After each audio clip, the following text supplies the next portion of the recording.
नमस्कार, हूनबिल टीवी देख रहे हैं आप। मैं हूं आपके साथ विशाल गर्ग। बड़ी खबर का रुख करेंगे। देहरादून में सीएम धामी ने जल जीवन मिशन के तहत हुए कार्यों की समीक्षा। मिशन के तहत बनी पौड़ी जिले की चूनखेत योजना के कामों में गुणवत्ता खराब पाए जाने पर जताई कड़ी नाराजगी। उन्होंने कहा कि चूनखेत योजना की खराब गुणवत्ता पर तत्काल प्रभाव से संबंधित गैर जिम्मेदार अधिकारियों को सस्पेंड किया जाए। तो ये बड़ी खबर आपको बता रहे हैं, जहां पर सस्पेंड कर दिया गया है ईई को और साथ ही संबंधित ठेकेदार पर भी कार्रवाई के निर्देश दिए गए हैं। इसके अलावा मुख्यमंत्री ने पिथौरागढ़ जिले की वासुकी नाग पंपिंग योजना की खराब गुणवत्ता पर उक्त योजना को श्रमदान घोषित कर योजना के पुनर्निर्माण के भी निर्देश दिए हैं। मुख्यमंत्री ने कहा है कि जल जीवन मिशन के तहत होने वाले सभी कामों का विशेष रूप से सत्यापन किया जाए और अगर कहीं भी लापरवाही या गुणवत्ता खराब पाई जाती है तो उस समय ही कार्रवाई की जाए। तो बड़ी खबर आपको बता रहे हैं, जहां पर सीएम ने गुणवत्ता पर सख्त कार्रवाई की है और अधिकारियों को निर्देशित भी कर दिया है कि लापरवाही बर्दाश्त नहीं की जाएगी।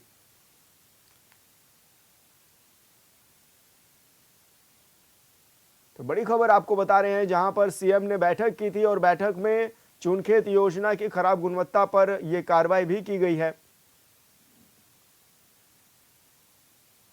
और इस दौरान सीएम धामी ने ईई को निलंबित भी कर दिया है। साथ ही कड़ी कार्रवाई करने के भी निर्देश दिए गए हैं और यह भी कहा गया है कि ठेकेदार पर भी कार्रवाई की जाए।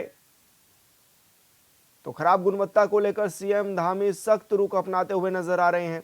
अधिकारियों को सख्त निर्देश इस दौरान दिए गए हैं।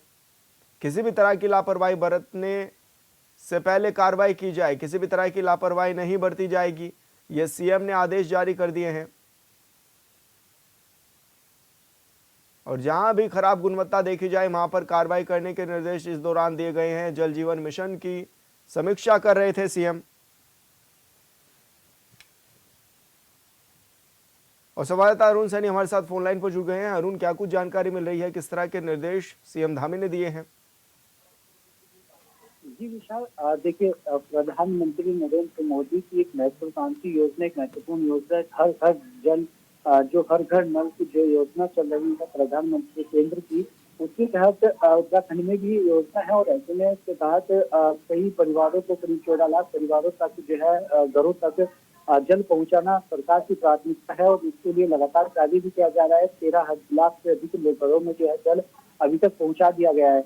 ऐसे में मुख्यमंत्री पुष्कर सिंह धामी जिस तरीके से सभी विभागों की समीक्षा बैठकें करते हैं, सभी विभागों से समय समय पर वो समीक्षाएं करते हैं किस तरीके के विकास कार्य हो रहे हैं, जो योजनाएं चल रही है केंद्र सरकार की और राज्य सरकार की, उन योजनाओं में कितना बेहतर कार्य हो रहा है और आगे कितना बेहतर कार्य हो सकता है। तो इसी को लेकर मुख्यमंत्री पुष्कर सिंह धामी कल सचिवालय में समीक्षा बैठक उन्होंने की, जिसमें पेयजल निगम के ईई को मुख्यमंत्री पुष्कर सिंह धामी ने निलंबित किया है।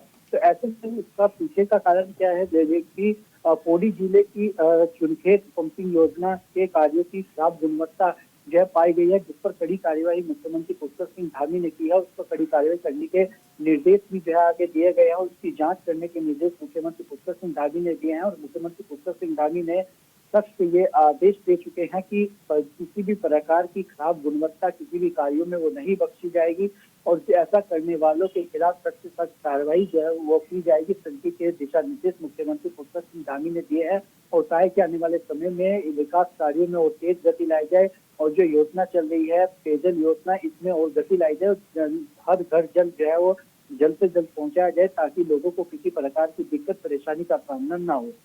तो ऐसे में क्या माने, जो ये अधिकारी हैं जो इस तरह की लापरवाही बरतते हैं, इनके वजह से काफी पैसे का भी नुकसान होता है। तो क्या माने, अब क्या वसूली भी की जाएगी इन अधिकारियों से या फिर कोई सख्त कार्रवाई इन अधिकारियों पर की जाएगी?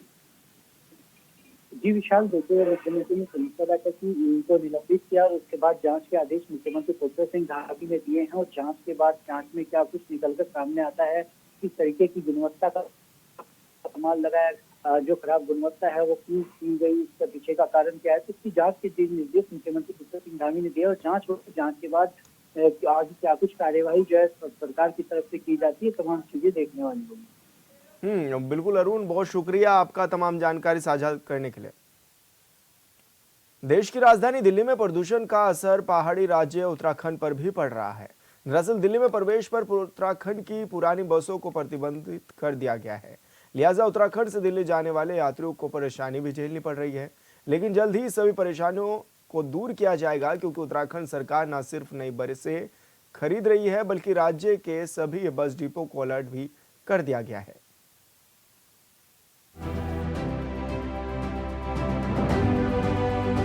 उत्तराखंड से दिल्ली की रोडवेज बस सेवा प्रभावित होने के बाद उत्तराखंड परिवहन निगम ने सभी डिपो को अलर्ट जारी कर दिया है।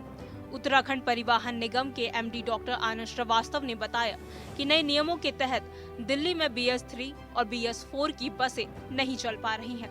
इसको देखते हुए उत्तराखंड परिवहन निगम लगातार दिल्ली में बसों की संख्या को बढ़ाने का प्रयास कर रहा है।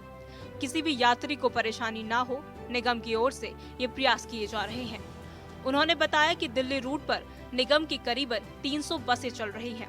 इसके तहत 181 CNG बसें, 12 वॉल्वो बसें और 103 नई BS6 बसें दिल्ली रूट पर संचालित की जा रही है। कैब की गाइडलाइंस थी, उनके तहत हम जो पुरानी हमारी BS3 और BS4 की बसेस थी वो नहीं चल पा रही हैं। वर्तमान में जो हमारी बसेस चल रही हैं वो तकरीबन 181 CNG बसेस अभी हमारे दिल्ली रूट पे चल रही हैं।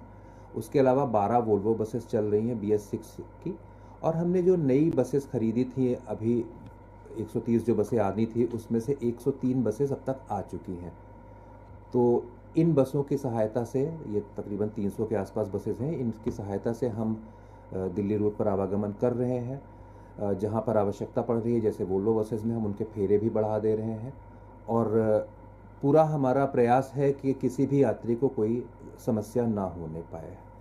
डिपोज को सबको हमने अलर्ट मोड पर रखा है। इसके अलावा जैसे जो बसें दिल्ली तक नहीं टच कर पा रही हैं, तो उसमें हम ये भी बात कर रहे हैं यूपी से कि मोहन नगर और कौशाम्बी तक हम कुछ बसें उसमें से चला दें, तो उससे भी हमारी काफ़ी समस्या हल हो जाएगी। तकरीबन 12 बसें मोहन नगर के लिए और 10 से 12 ही बसें कौशाम्बी तक चलाने के लिए, ऐसा हमारा प्लान है। उत्तराखंड परिवहन निगम यात्रियों की सुविधा को देखते हुए उत्तर प्रदेश से बातचीत कर रहा है। उत्तराखंड परिवहन निगम के एमडी डॉक्टर आनंद श्रीवास्तव ने बताया, दिल्ली जाने वाले यात्रियों की सुविधा को देखते हुए परिवहन निगम यूपी के मोहन नगर और कौशाम्बी तक बसें संचालित करने पर विचार कर रहा है। इसके अलावा शासन को 100 नई BS6 मॉडल की बसें खरीदने को कहा गया है। जैसा आपको मालूम है कि 130 नई बसेस का तो ऑलरेडी जा चुका था, जिसमें से 103 बसेस हमें प्राप्त हो चुकी हैं। 27 बसेस अभी इस फोर्टनाइट तक हमें प्राप्त हो जाएंगी। इसके अतिरिक्त 100 नई BS6 डीजल बसेस खरीदने का प्रस्ताव हमारे बोर्ड ने पास किया था। उसको शासन में प्रस्ताव भेजा गया था। शासन से 1-2 दिन में इसकी अनुमति आते ही इन बसों को क्रय करने के लिए अग्रिम कार्यवाही की जाएगी। दरअसल दिल्ली में BS4 या उससे नीचे के मानकों की बसों की एंट्री पर रोक ने उत्तराखंड परिवहन निगम को गंभीर संकट में डाल दिया है। वर्तमान में निगम के पास पर्याप्त संख्या में BS6 मानक की बसें नहीं हैं, जिससे दिल्ली के लिए बस संचालन बाधित हो रहा है। निगम की पुरानी बसें जो BS4 मानक या उससे नीचे के स्तर की है, अब दिल्ली नहीं जा सकती। इस स्थिति में निगम को अपनी सेवाएं जारी रखना चुनौतीपूर्ण हो गया है। हालांकि राज्य सरकार से परिवहन निगम ने नई बसों की डिमांड की है, जिसे जल्द पूरा होने की उम्मीद है। Bureau report, hornbill TV.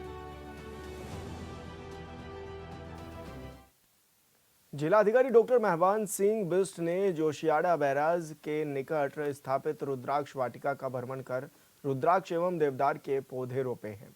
जिलाधिकारी ने आध्यात्मिक एवं औषधीय महत्व के रुद्राक्ष के पौधों से भरपूर इस वाटिका के शानदार स्वरूप ग्रहण करने पर प्रसन्नता व्यक्त करते हुए कहा है कि इस तरह के प्रयास सराहनीय हैं। जिलाधिकारी ने कहा है कि अन्य क्षेत्रों में भी इस तरह की वाटिका बनाने और उत्तरकाशी शहर के बीचों बीच स्थित रामलीला मैदान को भी शानदार पार्क के रूप में विकसित करने का प्रयास किया जाएगा।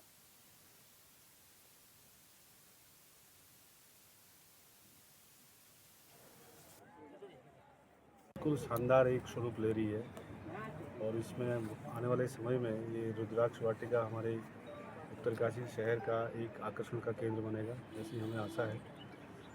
और जैसे ये पेड़ थोड़ा बड़े होते जाएंगे, जो हमारा एक बायोडाइवर्सिटी का कॉन्सेप्ट है, इसमें चिड़िया आएंगी, विभिन्न प्रकार की चिड़िया आएंगी और एक चहचहाएंगी हरियाली का केंद्र अलग बनेगा। और फिर जो स्थानीय लोग हैं हमारे, वो भी सुबह शाम इसमें भ्रमण करेंगे। तो अच्छा, बहुत बढ़िया प्रयास है। हमारी कोशिश ये है कि अभी यही चर्चा हो रही थी, जैसे रुद्राक्ष वाटिका और उत्तराखंड में बीजेपी की डबल इंजन वाली सरकार है, जो अक्सर कहती है कि प्रदेश में जब से बीजेपी की सरकार बनी तब से लेकर अब तक पहाड़ों में भी सड़कों का जाल बिछाया गया है। सरकार के दावों में कितनी सच्चाई है ये तो सरकार ही जाने, लेकिन हरिद्वार के भगवानपुर में उत्तर प्रदेश और उत्तराखंड को जोड़ने वाली सड़क का हाल बेहाल है। ये पूरी तरह से सच है।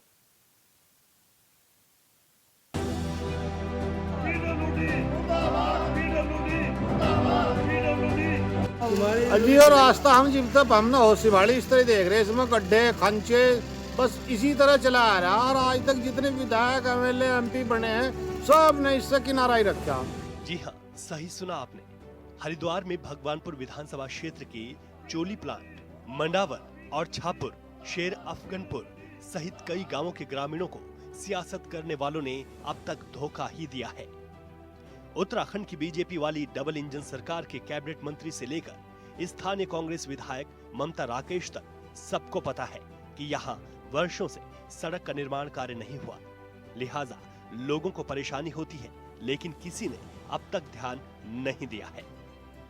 सर, हमने इसमें जो रोड है वाली, ये मतलब कि यहाँ से 8-9 गाँव के बीच हमारे मुख्य रास्ता है यो, इसमें पत्थर पड़े हैं और पत्थर पे ना जो बाइक चलती है तो फिसलती है, मतलब कि बाइक भी गिरती है तो आदमी, बहुत से आदमी बाइक जो औरत होती है ना डरती है पीछे बैठ के बाइक पे, क्योंकि गिरना खतरा बहुत ज़्यादा रहता है। तो इसलिए बहुत से आदमी बेचारे पैदल चल रहे। नेतागणों ना कहता कहते ही है पर करते नहीं, कह रहे बहुत पहले से, पर आज तक करा कुछ नहीं। हमने आज तक के पत्थर पड़े हुए देखे कि रोड गिरी नहीं आज तक के। वो इधर कच्चा रास्ता जा रहा, छापुर का मेन रास्ता जो, तो यहाँ मुझे लगता था नहीं कुछ वैसा कुछ हो पाएगा, पर आदमी बहुत कोशिश कर रहे हैं कि गाँव के भी, पर प्रधान जो यहाँ के जिला पंचायत है, जो यहाँ के ममता राकेश है, पर इनका कुछ काम नहीं, मतलब कि कहती है पर कर रहा कोई कुछ नहीं।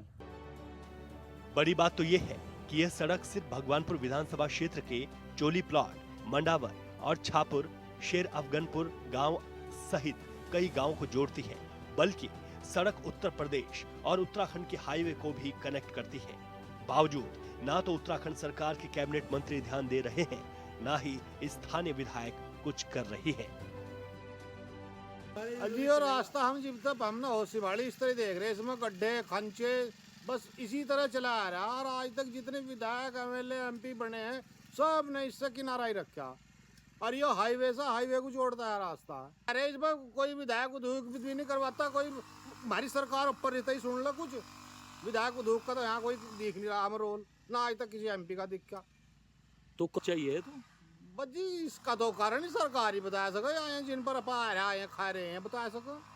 हम तो वोट दे सके अपनी पीठा वोट ही दे सके, हम तो वोट ही देते आ रहे जी। कितने गांव जोड़ते हैं ये गांव? इधर भी 5-6 गांव तो यही है सामने, शाहपुर, चांदपुर, और इधर है चोली, मंडावर, इधर हाईवे पर निकल जाए, पर ढाला चौर हाईवे पर निकल जाए, तो कच्चा ही है सारा। ग्रामीणों की बातों पर यकीन करें तो आजादी के बाद से आज तक यहाँ सड़क नहीं बनाई गई है। स्कूल के बच्चे, बुजुर्ग, नौजवान और महिलाएं हर रोज इस टूट की सड़क से होकर अपनी रोजमर्रा की जरूरतों के लिए गुजरते हैं। इन लोगों का कहना है कि वे स्थानीय नेताओं से लेकर अधिकारियों तक इस सड़क को बनवाने की गुहार लगा चुके हैं, लेकिन हालात नहीं बदले। मामला तो सब विधायक भी, सब जितने भी आ रहे अधिकारी, सबको हमने विधायक को बना के भेजा यहाँ से। और यह जो सड़क है मिट्टी की बड़ी आज तक भी जो की तुम पड़ी हुई है, इस पर कोई अधिकारी काम नहीं करने पा रहा। फोटो खींच ले जा और चले जाए यहाँ से, कोई आदमी किसी को काम नहीं करने पा रहा। लोग ज्यादा परेशान है इस सड़क की वजह से। तो कब से देखते आ रहे हैं आप जी? हम तो मेरा ख्याल तो जीप तो बचपना से भाड़ा जीप तो यही हाल है। वो थोड़ी सी पीछे अज्जी रिजवान ने बनवाई थी छापुर से वहां तक, आगे जूंगा तू छोड़ दिया था। इन्होंने कोई आदमी काम नहीं कर रहा इसको। वोट नहीं बिल्कुल बना के भेजी ममता राकेश को भी फुल काम दिया है, सारा एक का वोट दिया, फिर भी नहीं काम करती कुछ भी। तो जी देख लो तो आपके सामने बिल्कुल यहाँ मिट्टी का रास्ता, सब आदमी परेशान है इस तो।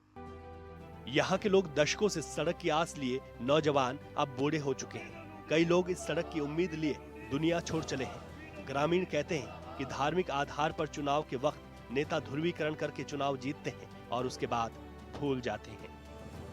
आरोप है कि मंत्री हो या विधायक, सांसद हो या अधिकारी, सभी ने अब तक सिर्फ आश्वासन ही दिया, किया कुछ भी नहीं।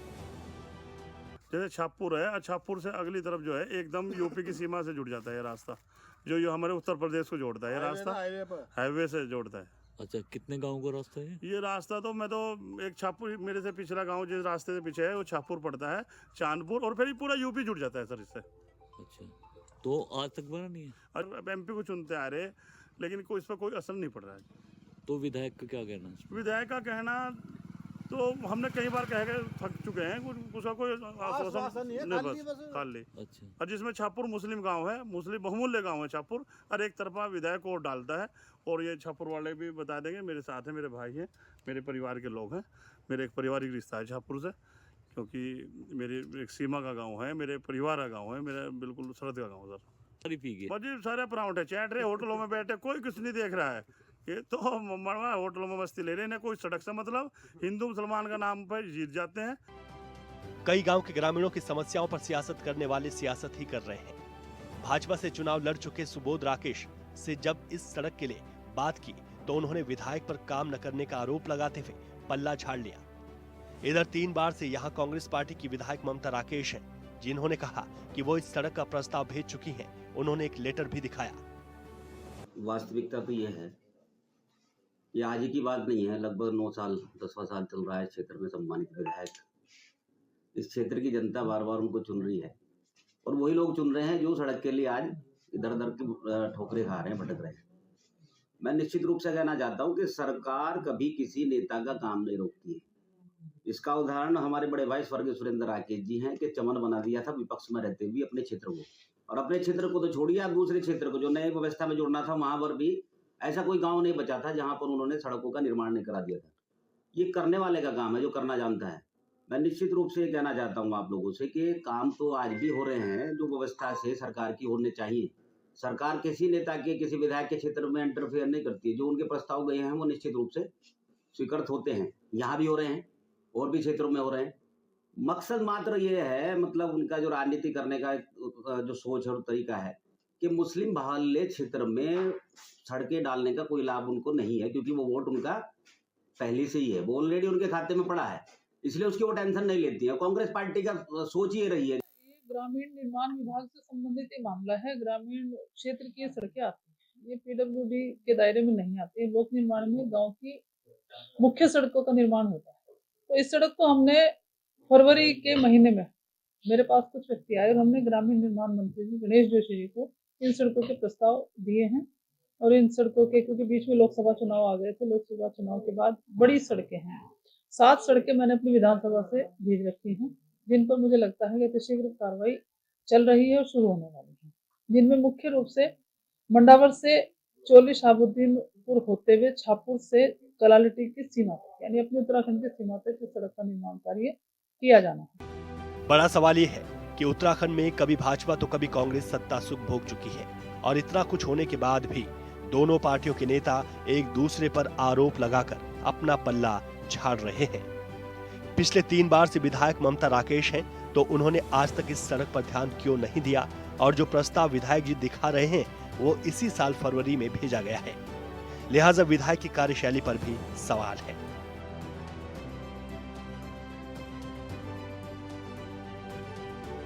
Bureau report, hornbill TV.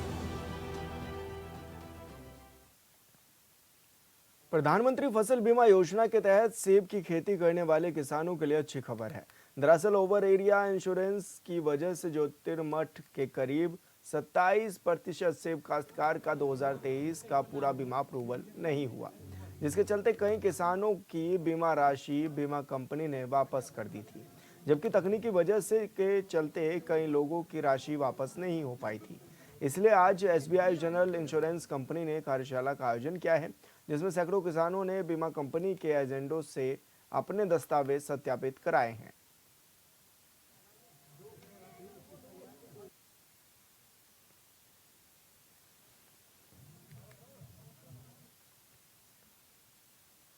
और फिलहाल इस बुलेटिन में इतना ही। आप देखते रहिए हॉर्नबिल टीवी। नमस्कार।